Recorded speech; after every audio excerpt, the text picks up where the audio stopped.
शलोम everyone. परमेश्वर का प्रेम, आनंद और शांति आप सबके साथ बनी रहे। मैं धन्यवाद करती हूँ जितने मेरे वीडियोस को देखते हैं। परमेश्वर का वचन उनसे बातचीत करता है। मैं परमेश्वर का धन्यवाद करती हूँ। और जो सब्सक्राइब कर रहे हैं, शेयर कर रहे हैं, उसके उनको मैं बहुत धन्यवाद देना चाहती हूँ। आइए हम इस वचन में जाने से पहले हम लोग प्रार्थना करेंगे। स्वर्गीय पिता, तेरा धन्यवाद करते हैं इस समय के लिए, इस समय को मस्सा कर, इस जगह को मस्सा कर। पुण्य पिता परमेश्वर प्रभु जी, मेरे मुंह को अपनी महिमा के लिए इस्तेमाल कर। हर सुनने वाले और देखने वाले हृदय के साथ बातचीत कर। प्रभु यीशु मसीह के नाम से मांगते हैं, आमीन। वचन में जाने से पहले आइए हम एक भजन को गाएंगे। यदि आपको आता है तो आप भी मेरे साथ गा सकते हैं। आदि और अंत तू ही है, अल्फा और ओमेगा तू ही है। आदि और अंत तू ही है, अल्फा और ओमेगा तू ही है। दूतों की स्तुति भी तू ही है, बुद्धि और सब ज्ञान तू ही है। दूतों की स्तुति भी तू ही है, बुद्धि और सब ज्ञान तू ही है। न्याय करने आने वाला है, न्याय के साथ राज्य करने को। न्याय करने आने वाला है, न्याय के साथ राज्य करने को। धर्मियों को ले जाएगा, सिंहासन पर राज्य करेगा। धर्मियों को ले जाएगा, सिंहासन पे राज्य करेगा। यीशु तू महान है, यीशु तू सच्चा है, सच्चा है। यीशु तू धन्य है, यीशु तू जिंदा है, जिंदा है। दूतों की स्तुति भी तू ही है, बुद्धि और सब ज्ञान तू ही है। राजाओं का राजा तू ही है, प्रभुओं का प्रभु तू ही है। प्रभु का धन्यवाद करते हैं आज के समय के लिए। आज मेरा आपसे एक सवाल है, क्या आप समझदार और बुद्धिमान हैं? हाँ, मैं विश्वास करती हूँ आप सब समझदार और बुद्धिमान हैं। परमेश्वर के पाक वचन में याकूब की पत्री उसका 3 अध्याय उसकी 13 आयत में लिखता है, इस प्रकार अपने लोगों को पूछता है। याकूब जो था यीशु मसीह के का आधा भाई था, और वो जो लोग मेडिटेरियन सी के आसपास फैल गए थे, उनको वो परमेश्वर का पाक वचन लिखता है। और वो लोग अपने आप को बहुत बुद्धिमान समझते थे। और परमेश्वर का दास याकूब उनसे पूछता है कि आप में से समझदार और बुद्धिमान कौन है। आज मेरा भी आपसे सवाल है कि आप में से बुद्धिमान कौन है। यहाँ पर याकूब की पत्री उसका 3 अध्याय 13 आयत में लिखा है, तुम में ज्ञानवान और समझदार कौन है, जो ऐसा हो वह अपने कामों को अच्छे चाल चलन से उस नम्रता सहित प्रकट करे जो ज्ञान से उत्पन्न होती है। हालेलुया। आप ज्ञानवान हैं, मैं विश्वास करती हूँ। आप बुद्धिमान हैं, मैं विश्वास करती हूँ। क्या आप जानते हैं ज्ञान और बुद्धिमानी में क्या अंतर है? ज्ञान क्या है? नॉलेज, जो हम इंफॉर्मेशन जो हम अपनी बुक से लेते हैं, जो जीवन के अनुभव से लेते हैं, वो हमारा क्या है? एक नॉलेज है। लेकिन विजडम थोड़ी उससे अलग है। विजडम है एंड बुद्धि है जो है, वो इन सब जो हमें ज्ञान जो हमें नॉलेज मिलती है, उसको अपने जीवन में कैसे लागू करना है, वो है विजडम। और परमेश्वर का वचन हमें सिखाता है कि बुद्धि का मूल कौन है। परमेश्वर का डर मानना क्या है? बुद्धि का मूल है। यदि हम नीति वचन पढ़े तो नीति वचन सुलेमान का लिखा हुआ है, और सुलेमान परमेश्वर से क्या मांगता है? बुद्धि मांगता है। इसीलिए वो दुनिया में सबसे बुद्धिमान राजा गिना गया। वो सिर्फ परमेश्वर से क्या मांगता था? बुद्धि मांगता था।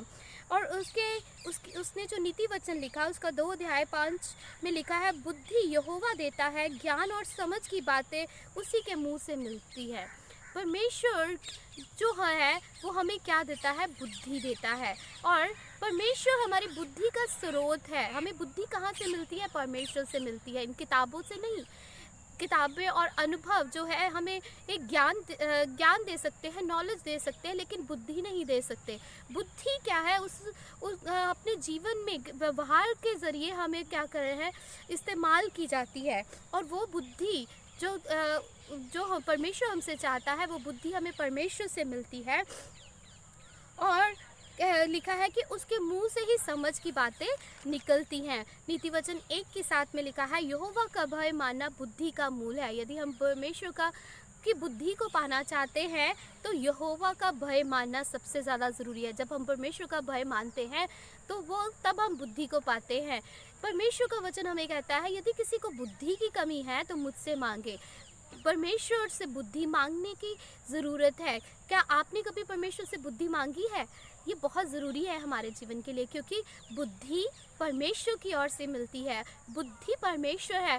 परमेश्वर के पाक वचन नीति वचन में जब पढ़ते हैं तो वहाँ लिखा है, अंत में बुद्धि थी और बुद्धि के द्वारा रचना हुई। इसका मतलब परमेश्वर बुद्धि है और उसने बुद्धि के द्वारा इस सृष्टि की क्या करी है, रचना करी। वो अंत भी है, वो अल्फा है, वो ओमेगा है, वो बुद्धि है और वो सब ज्ञान है। हालेलुया।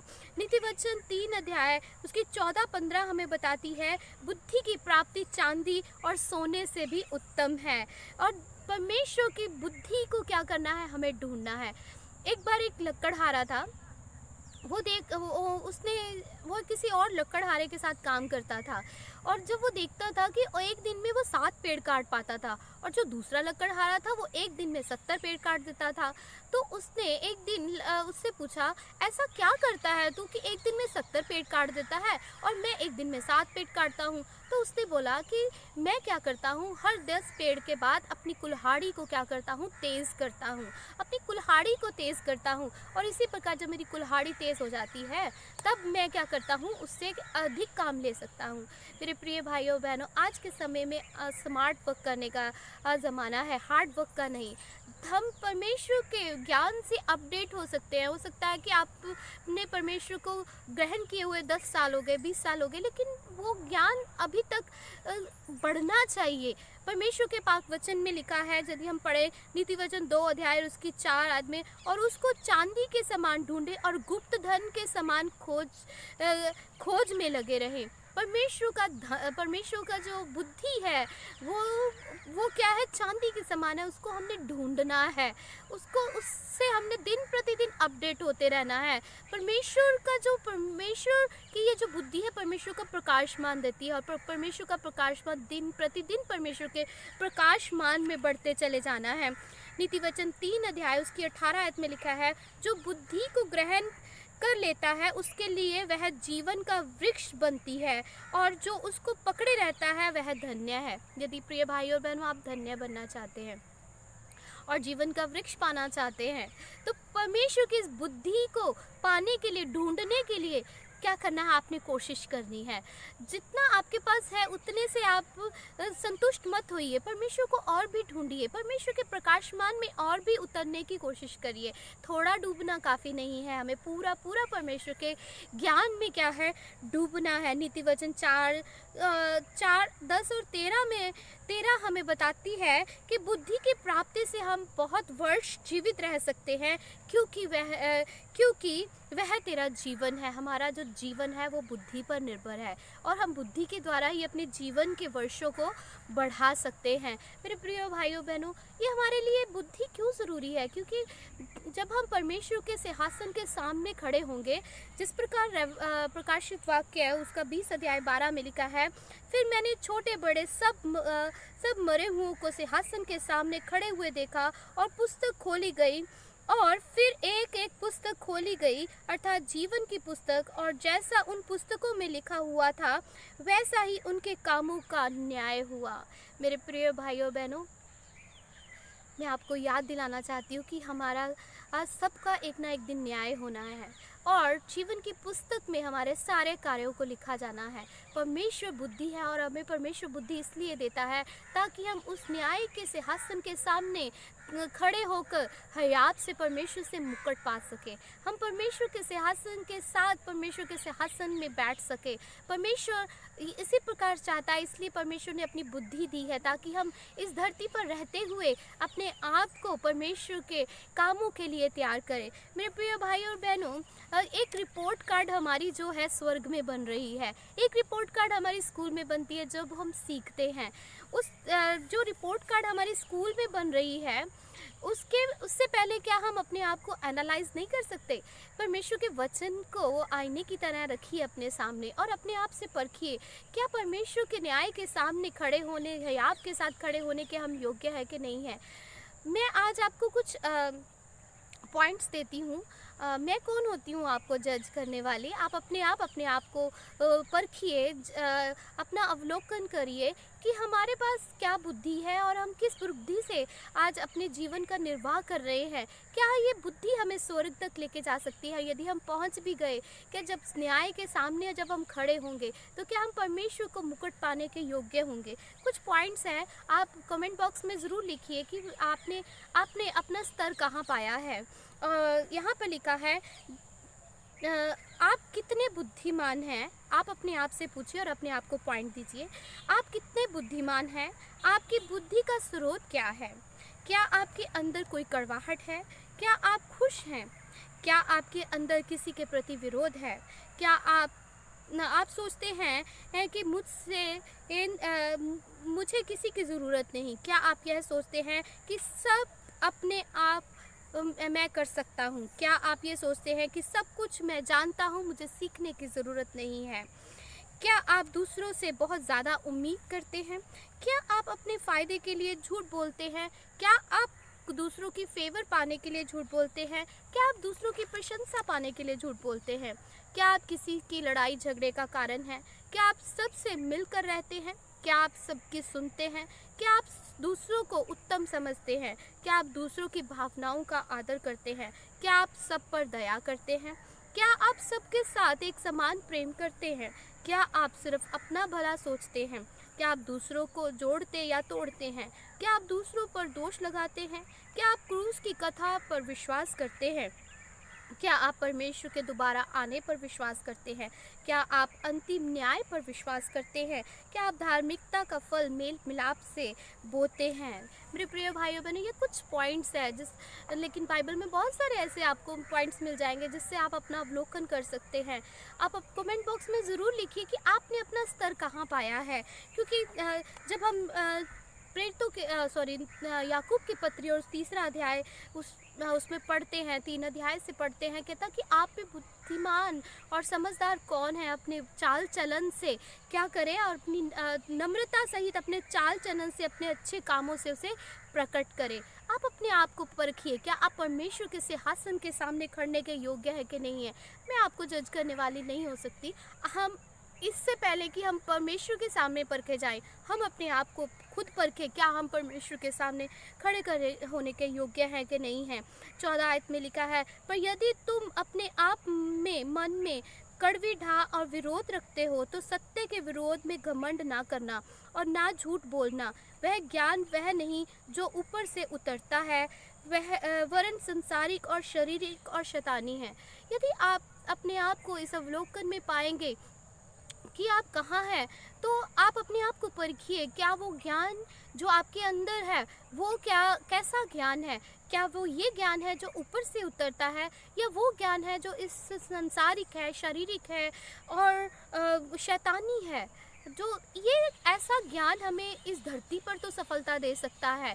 हम लोग बहुत बड़े अमीर हो सकते हैं, बहुत ज़्यादा गुणवान हो सकते हैं, हम लोग बहुत सारे बड़ी पोस्ट में हो सकते हैं, लेकिन इस धरती पर ही हमारा इस ज्ञान का फ़ायदा। लेकिन जो ज्ञान हमारा ऊपर से उतरता है, यहाँ पे लिखता है क्योंकि जहाँ ढा और विरोध होता है वहाँ बखेड़ा और हर प्रकार का दुष्कर्म होता है, पर जो ज्ञान ऊपर से आता है वह पहले तो पवित्र होता है, फिर मिलनसार, कोमल और मृद भाव और दया और अच्छे फलों से लदा हुआ और पक्षपात और कपट रहित होता है।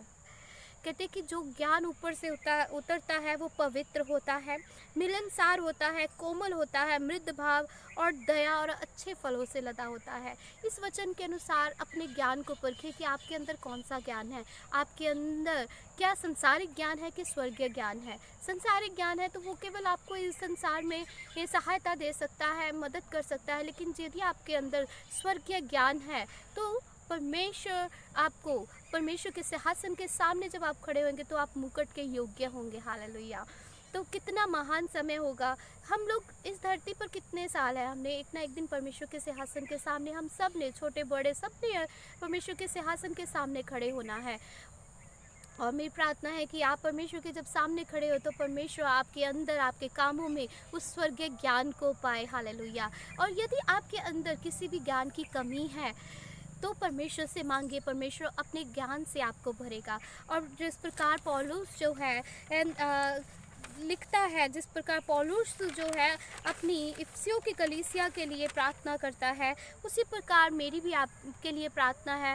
और कि हमारे प्रभु यीशु मसीह का परमेश्वर जो महिमा का पिता है, तुम्हें अपनी पहचान में ज्ञान के प्रकाश का आत्मा दे। हालेलुया। मेरी प्रार्थना है आप सबके लिए कि परमेश्वर आपको अपनी पहचान में बढ़ाए, अपने ज्ञान का प्रकाश दे। हालेलुया। ताकि परमेश्वर के सामने जब हम खड़े हों तो परमेश्वर के मुकुट पाने के योग्य बन सके, परमेश्वर के साथ सिंहासन में बैठने के योग्य बन सके, हम उस स्वर्ग स्थान में रहने के योग्य बन सके।